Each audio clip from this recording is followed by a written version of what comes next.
Mrs. Norma had always been a carefree person, often prioritizing convenience over caution.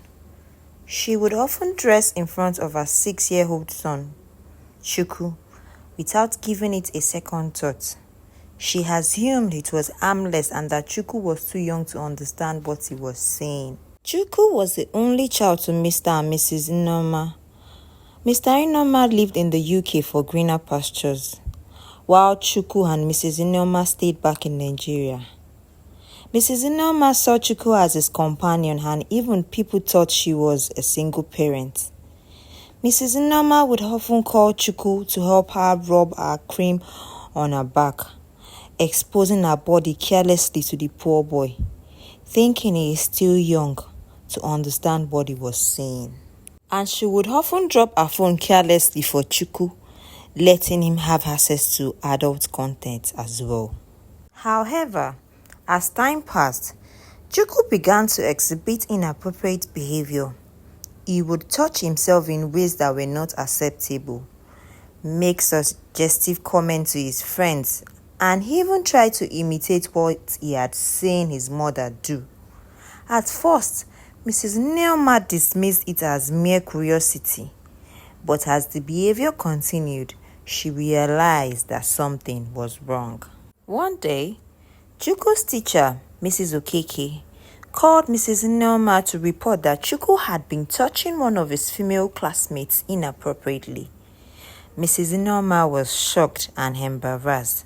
She felt a deep sense of regret, knowing that her carelessness had contributed to her son's actions. And Mrs. Okeke also reported that sometimes he would even draw inappropriate pictures of his mother and share them with his classmates. "I am so sorry, Mrs. Okeke," Mrs. Norma said, trying to hold back tears. "I had no idea Chuku was behaving this way. I'll do everything I can to correct this behavior." Mrs. Okeke reassured Mrs. Norma that she was not alone and that many parents face similar challenges. She recommended that Mrs. Norma seek help from a child psychologist. Determined to correct the situation, Mrs. Norma sought help from her pastor, who recommended a child psychologist, Dr. Okoro.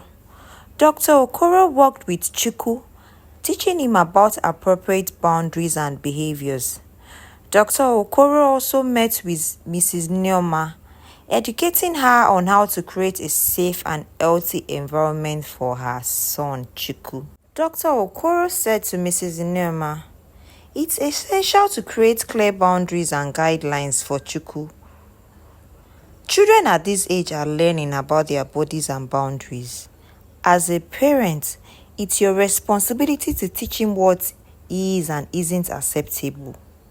Mrs. Norma listened intently, taking notes and asking questions. She was so determined to do everything she could to help her son. Dr. Okoro also recommended that Mrs. Norma have an open and honest conversation with Chuku about his behavior. Mrs. Norma was hesitant at first, but with Dr. Okoro's guidance, she began to have these conversations with Chuku. During one of their conversations, Mrs. Norma asked Chuku, "Why do you think it is okay to touch people inappropriately?"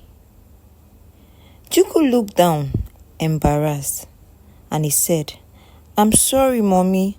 I didn't know it was wrong." And his mother replied, "It's not okay to touch people inappropriately, or even yourself. We all make mistakes. I want to believe that it's a mistake, and henceforth, such acts should stop. And also, your body is yours and yours alone. And also, my body is mine and also mine alone. I know I have made some mistake. In fact, lots of mistake in the past. That would change from now on. Your body is private to you. No one should see it. Only mommy and daddy can, because you are still little and we are still caring for you. You cannot see my body because it is wrong. Do you understand, Chuku?" Chuku nodded, looking up at his mother with tears in his eyes. "I'm sorry, Mommy. I won't do it again." And Mrs. Neoma hugged Chuku tightly. "I love you, Chuku, and I'm proud of you for understanding. We'll walk through this together, okay?"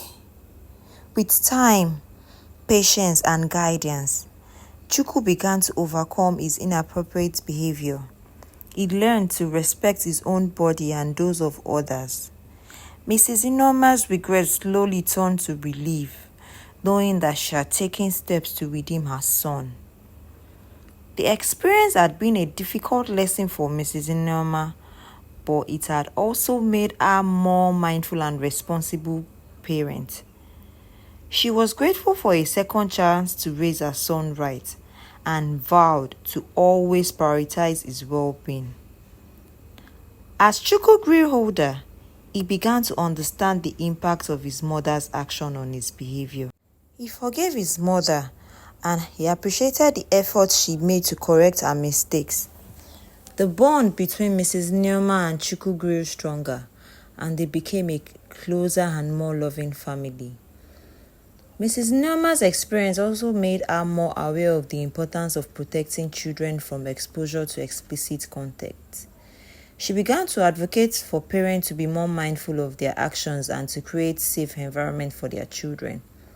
"I was careless and ignorant," Mrs. Neoma said in an interview with a local parenting magazine, "but I've learned from my mistakes.